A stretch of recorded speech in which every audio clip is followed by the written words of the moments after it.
Hello everyone, सो लाया हूँ मैं आपके लिए इंपॉर्टेंट इंग्लिश कॉमन एरर के वो क्वेश्चंस जो आपके किसी भी कॉम्पिटिटिव एग्जाम के लिए वेरी हेल्पफुल होने वाले हैं।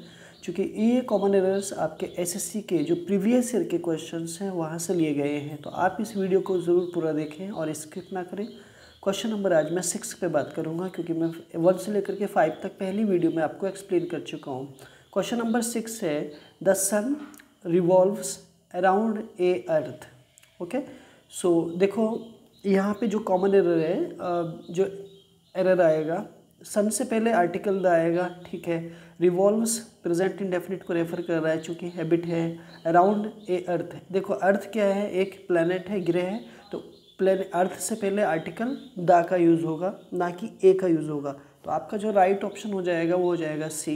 इट मीन्स ये हुआ the sun revolves around the earth. इस तरह से आपका सेंटेंस राइट होगा, ठीक है। आर्टिकल का क्वेश्चन था। क्वेश्चन नंबर 7 की तरफ मूव करता हूँ। When Nadeem came I shall go with him to the circus. देखिए, वहन से जब भी कोई सेंटेंस शुरू होगा तो या तो वो कंडीशनल होगा और या फिर वो इंटेरोगेटिव होगा। इंटेरोगेटिव कब होगा? जब उसके बाद हेल्पिंग वर्ब आएगी। जब हेल्पिंग वर्ब ना आएगी और सब्जेक्ट आएगा तो वो एक कंडीशनल सेंटेंस होगा।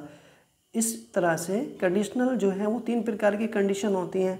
एक तो, ठीक है, फ्यूचर की कंडीशन होती है, प्रेजेंट की होती है और पास्ट की होती है। तो देखो यहाँ पे सेकेंड पार्ट जो बी है उसमें आई शैल गो विद हिम आ रहा है। तो देखो आई के साथ शैल आएगा, शैल के साथ वी की फर्स्ट फॉर्म आएगा। तो बी ऑप्शन तो आपका ठीक है, उसमें कोई एरर नहीं है। सो इस तरह से ना नदीम केम की जगह ना मैं कम्स कर दूंगा तो ये मेरा फ्यूचर की कंडीशन बन जाएगा। तो ऑप्शन जो 7 का होगा ना, वो 7 का ऑप्शन ना यहाँ पे ए हो जाएगा।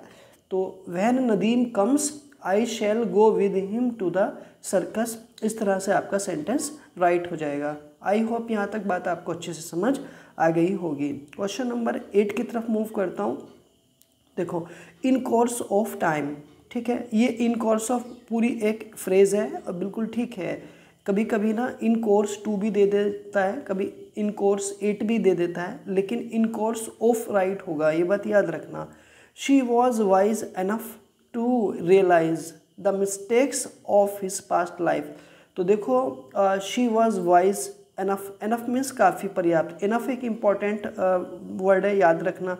देखो, टू के बाद ना हमेशा वी की फर्स्ट फॉर्म आएगा, तो यहाँ पे ना जो बी पार्ट है ना आपका, उसी में एरर हो जाएगा। बल्कि टू एडवर्ब नहीं आएगा, बल्कि टू एक तरीके से इन्फिनिटिव आएगा। तो टू प्लस वी की फर्स्ट फॉर्म, तो रियलाइज वर्ब की फर्स्ट फॉर्म है, तो यहाँ पे टू हो जाएगा। तो यहाँ पे TOO नहीं आएगा। आई होप यहाँ तक बातें आपको अच्छे से समझ आ गई होंगी, ठीक है। क्वेश्चन नंबर आपका 9। My colleagues have lacked the conscience needed to be morality correct on this grave issue नॉइरल। तो देखो यहाँ पे जो राइट ऑप्शन होगा वो आपका ए हो जाएगा। क्यों होगा? क्योंकि यहाँ पे ना कलीग्स आएगा, COLLEAGUES आएगा, ठीक है। आई होप लास्ट क्वेश्चन आज की वीडियो का, have you ever wondered where does oysters come from नॉइरर। तो देखो ये इंटरोगेटिव सेंटेंस है, तो हैव के बाद यू आएगा, प्रेजेंट परफेक्ट की बात है। एवर हमेशा परफेक्ट में आता है, वंडर्ड वी की थर्ड फॉर्म है।